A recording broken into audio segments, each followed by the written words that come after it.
Hello friends, study achievers में आप सभी का स्वागत है। और रिजर्व बैंक ऑफ इंडिया ने असिस्टेंट पोस्ट के लिए नोटिफिकेशन रिलीज कर दिया है।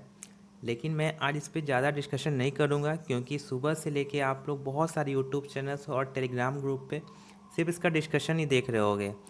मेन टॉपिक है कि आपको इसका प्रिपरेशन स्टार्ट कैसे करना है, क्योंकि हमारे पास मुश्किल से 1 महीना का टाइम है। आपको देख ही रहे हो कि मार्च 26 को इसका पेपर स्टार्ट हो जाएगा।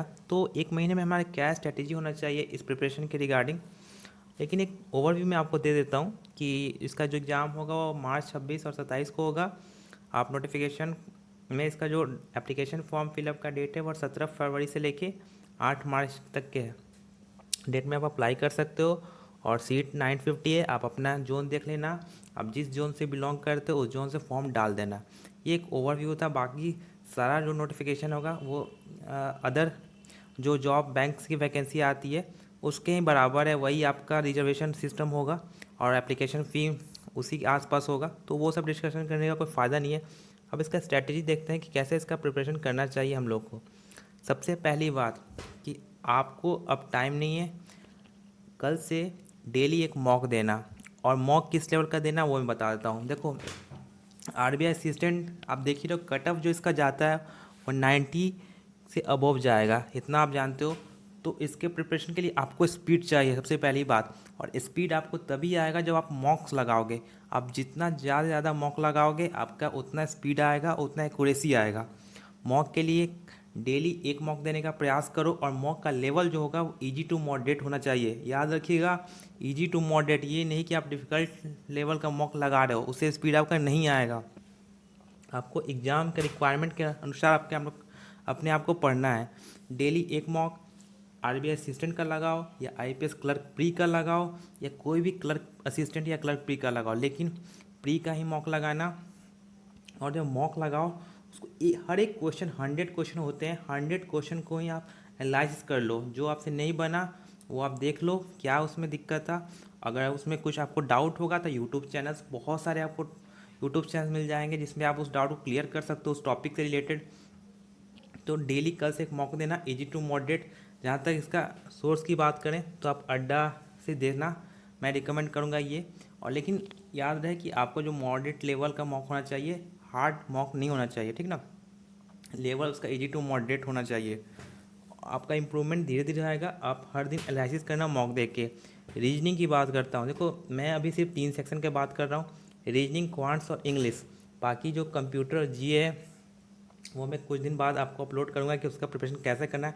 लेकिन सबसे बड़ा जो हर्डल है, आपको पहले प्री क्वालिफाई करना है, क्योंकि मेन से ज़्यादा टफ प्री होता है आरबीआई असिस्टेंट का। मैं लेवल के अनुसार नहीं बोल रहा हूँ, मैं कंपटीशन के आधार पर बोल रहा हूँ कि प्री आपको निकालना है। तो रीजनिंग की बात करते हैं तो डेली कम से कम 3 या 4 शॉर्ट क्यूज तो अड्डा से लगाना ही। ये नहीं बोल रहा हूँ कि सिर्फ 3 ही 4 लगाना, जितना लगा सकते हो लगाओ यार, क्योंकि आपको स्पीड चाहिए। लेकिन कम से कम 3-4 तो जरूर लगाना। पजल और सीटिंग अरेंजमेंट, आप जितना पजल और सीटिंग अरेंजमेंट बना सकते हो उतना बनाओ। लेकिन ध्यान रहे जो उसका लेवल है वो मॉडरेट होना चाहिए। आरबीआई असिस्टेंट प्री का पेपर इजी आएगा, तो आपको स्पीड चाहिए इस एग्ज़ाम के लिए। स्पीड के लिए आपको 100 आउट ऑफ 100 अटैम्प्ट करना पड़ेगा। मैं ये आपको डरा नहीं रहा हूँ, लेकिन एक रियलिटी यही है कि आपको स्पीड चाहिए। और ऐसा नहीं है कि 100 आउट ऑफ 100 कह रहा हूँ तो नहीं हो सकता किसी का। देखो, 100 आउट ऑफ 100 मतलब टारगेट रख सकते हो, 90 तो आएगा ही ना। तो 90 का टारगेट रखना है। लेकिन मैं बोल रहा हूँ 100 आउट ऑफ 100 का टारगेट रखो। पजल और सीटिंग में जितना ज़्यादा हो सके लगाओ। मिसलेनियस टॉपिक्स, कुछ मिसलेनियस टॉपिक हैं जैसे blood relation, distance direction, machine input output, coding decoding. ये इसको अच्छे से, मशीन इनपुट आउटपुट के तो चांस कम है कि आरबीआई असिस्टेंट में आए, लेकिन आप अपने आप से तरफ से पूरी प्रिपरेशन के साथ एग्जाम में जाना। और जितना ज़्यादा आप पजल और सीटिंग अरेंजमेंट बना सकते हो बनाओ, क्विज से बनाओ, मॉक से बनाओ, जहाँ से जो मिलता है बनाओ, लेकिन लेवल मॉडरेट होना चाहिए। क्वांट्स एप्टीट्यूड की बात करते हैं, शॉर्ट क्विजेज लगाना daily. Daily short quizzes, short quiz कहने का मतलब सेक्शनल क्विजेज लगाना।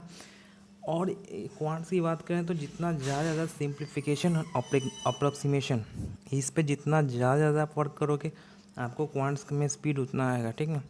तो more and more simplification and approximation.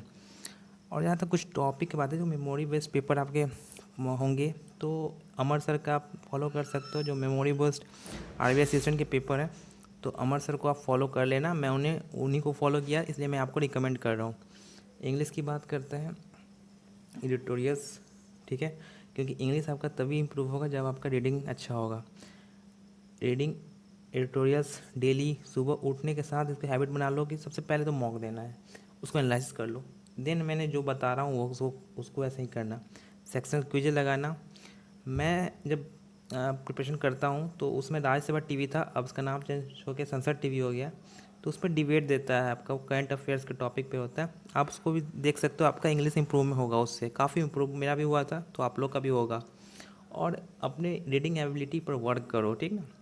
और बहुत सारे एग्जाम साइन अप है, एनएचबी है, आपका आरबीआई असिस्टेंट है, तो ऐसा नहीं है कि एनएचबी का कोई दूसरा सोर्स होता है, आरबीआई असिस्टेंट का कोई दूसरा सिलेबस होता है, 19-20 सबका सिलेबस सेम होता है। तो आप प्रिपरेशन को एक ऐसे मैनेजमेंट करो, टाइम मैनेजमेंट की आपका हो जाए, क्योंकि ये अपॉर्चुनिटी बार बार नहीं आने वाला है। ये तो अपनी इस अपॉर्चुनिटी को ग्रैब्स करो, और कोई भी डाउट होगा तो आप मुझसे टेलीग्राम ग्रुप में पूछ सकते हो, मैं उसका लिंक अपने डिस्क्रिप्शन में डाल दूँगा। तो ज़्यादा इस पर मतलब कि डिस्कशन करने के बजाय कि आरबीआई असिस्टेंट नोटिफिकेशन आया, अब स्ट्रेटेजी बनाओ, ठीक ना, क्योंकि हमें अगर एक कदम आगे नहीं रहोगे तो दिक्कत हो जाएगा। तो इसी के साथ, इस नोट के साथ मैं इस वीडियो को एंड कर रहा हूँ। स्टडी करते रहो, और कोई भी डाउट होगा तो मुझसे पूछ सकते हो। Thank you.